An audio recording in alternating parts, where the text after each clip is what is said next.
มาสงขลามาได้ก็มาขับยากันแข่งบันหนึ่งค่ะพี่น้องค่ะมาขับยากันข่าวปอกกำ2ค่ะในวันที่7 เดือนธันวาคมค่ะ2 ปลาย20ค่ะคำคืนวันเสาร์ค่ะพี่น้องค่ะตอนนักคำคืนในก็มีข่าวเงาเกี่ยวกับเรื่องลองซึกร้อยจำถอยจำก้อยก็บ่าเวียงหนองเขียวเมืองสลอยซึ่งใดวัดห้องนั่นไปเสียจมซึกไอหม่องมาอำนั้นจมซึกไอหม่องหน้ากำเขาหล่อตึกแหล่ขุบซิมเมาตับกันกีอันยานไก่ตังเวงหนองเขียวหมอก7 หลักนั่นย้ำเดี๋ยวซึกมานเพิ่มแถมแห้งซึกตั้งน้ำเย้าก็ตั้งหลายเอาไว้มาหอดถึงไว้ดีบ้านต้องคำดับกองหลงแหล่วานกันกีหลายวันพ้นมาขี่อันเหล่าเองญาจุ้มซึกไอหมองหน้ากำเขาตึกแบดล้อมแหล่ขุบซิมกุ้งกำไลวานกันกียานไก่เวงหนองเขียวหมอก7 หลักบนบ่าอ่ำหึงอ่ำนานเยี่ยงงานแด่เยี่ยงไม้จุ้มซึกไอหมองหน้ากำเตกว่าถึงตีเยี่ยงไม้เวงหนองเขียวไหลขาพี่น้องค่ะพอแม่คนเมืองในพื้นที่หูเยี่ยวก็หันรองอันจุ้มซึกหมองหน้ากำไหลเพิ่มแถมแห้งซึกตั้งน้ำฮอดถึงไว้ดีบ้านต้องคำตับกองหลงแหล่ตังวานกันกีย้ำเดี๋ยวเตะหันบาจุ้มซึกหมองหน้ากำเขาเอาแห้งซึกเวียดล้อมใบเว้งหนองเขียวมดเยี่ยวว่าไหนกับนั้นบ้านเมื่อในเตะหันบาสังจุ้มซึกหมองหน้ากำเขาเข้าคุบซินแหล่กุ้มกำไหลเบ้งหนองเขียวนั่นป่องบ่าตาเด็กย่างเข้าเมืองสลอยซึ่งได้ปอดห้องมาป่องถึงเบงจอกแม่แหล่4 ป่อก็อยากเย้าค่ะพี่น้องค่ะอองตีหมางพื้นตีเวียงจอกแม่นั่นปุ่งโบแหล่ให้กุยเดลหันบ่าไผ่จุมซึกโคเขียวหวานให้ซึกได้เฮาขาอยู่ไว้ในพื้นที่นั่นป่องบ่าตามองมานเขาเตะโทซึกเข้ามาหลอดดึกจุมซึกร้อยถี่แนวเอกอันใครปินเนกใครบ้านในเมืองก็เตะง่ายลมใจข้าย้อนบ่าซึกมานแดซึกไตโคเขียวเป็นอันเดียวกันก้อยไหลเป็นปางตึกกันแดยื้อกันขาพี่น้องค่ะกับนั้นบรรมาในก็มีคนเมืองอันอยู่สร้างกินเศร้า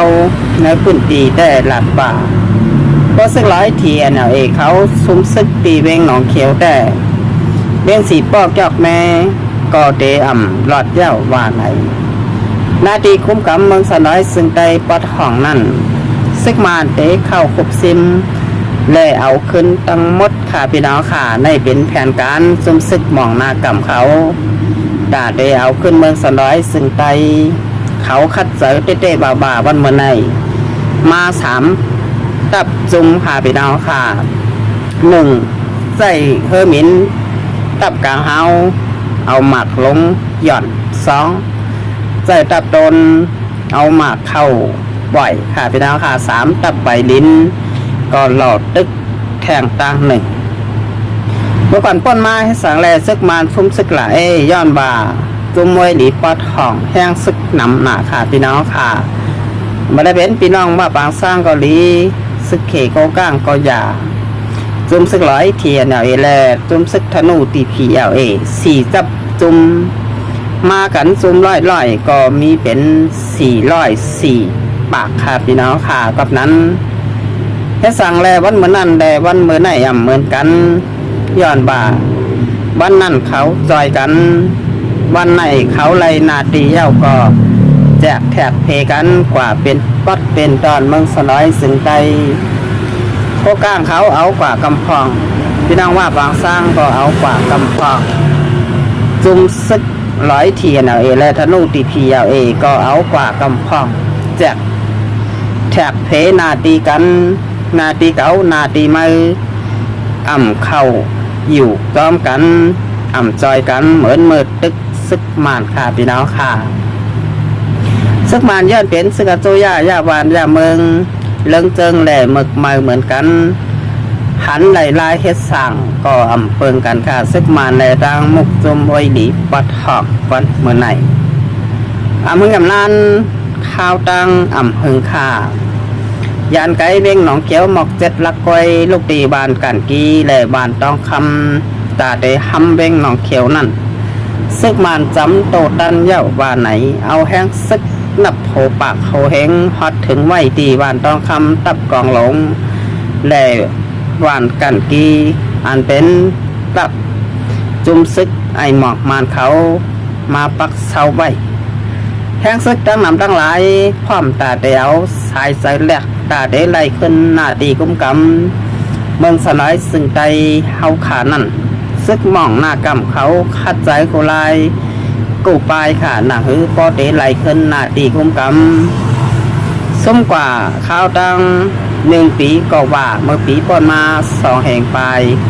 24ค่ะพี่น้องค่ะปีใน2 แห่งปลาย25ส้มซึกหม่องหน้ากำเขาเขาเอาเลยพบซิมขึ้นเบ้งหนองเขียวเยาว่าไหนวันเมื่อไหร่เดี๋ยวอ่านว่าภายสิข่าวของจุ่มซึกร้อยเทียนช่วยพิมพ์เมย์ดังเขาก็เลยออกมาพดแต้มต่างข่าว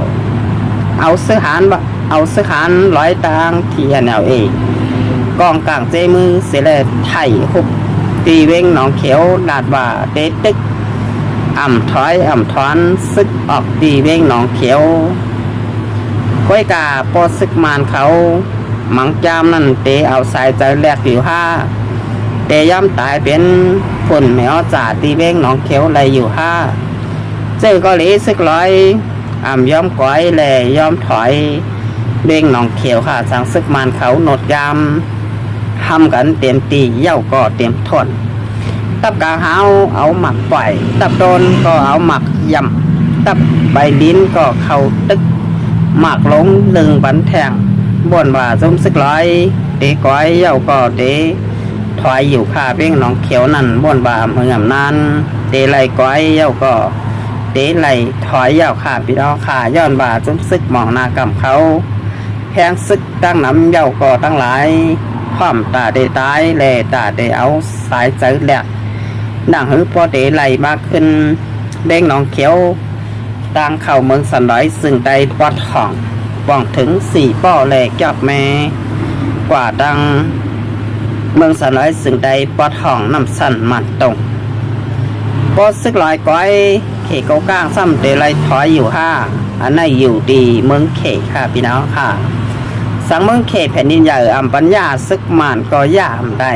ย้อนซึกมานั่นถูกเมืองเขเขากำจิกมันไว้เหมือนกันค่ะเมืองเขเลยจุ่มซึกอ้อยหลีปอดห้องนั่นเป็นขี่ขาเขก็ว่าเป็นคน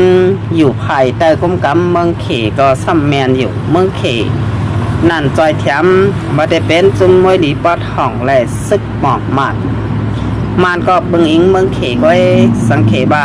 ไรย่าไรเต้าไรเกา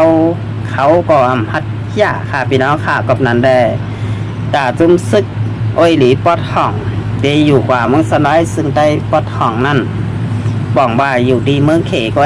เผอไรอยู่เผอซ้ำไรถอยค่ะพี่น้องค่ะนี่ก็เป็นเงาลายตีเว้งหนองเขียวเมืองสลายซึ่งได้ปอดห้องมันมาไหนค่ะเอาค่ะแต่รายการข่าวค่ะอะไรสุดเสียงกว่าเย้าค่ะนี้สมขอบใจอย่านำถึงพี่น้องค่ะเดินเข้ามากดแชร์กดไลค์กดติดตามบันซ่องเพจและซ่องยูทูบอยู่ผู้ก็ผู้ก่อนค่ะแล้ววันมาไหนค่ะจะย้อนคิดตื่นรายการไปดีในก่อนค่ะสุขภาพ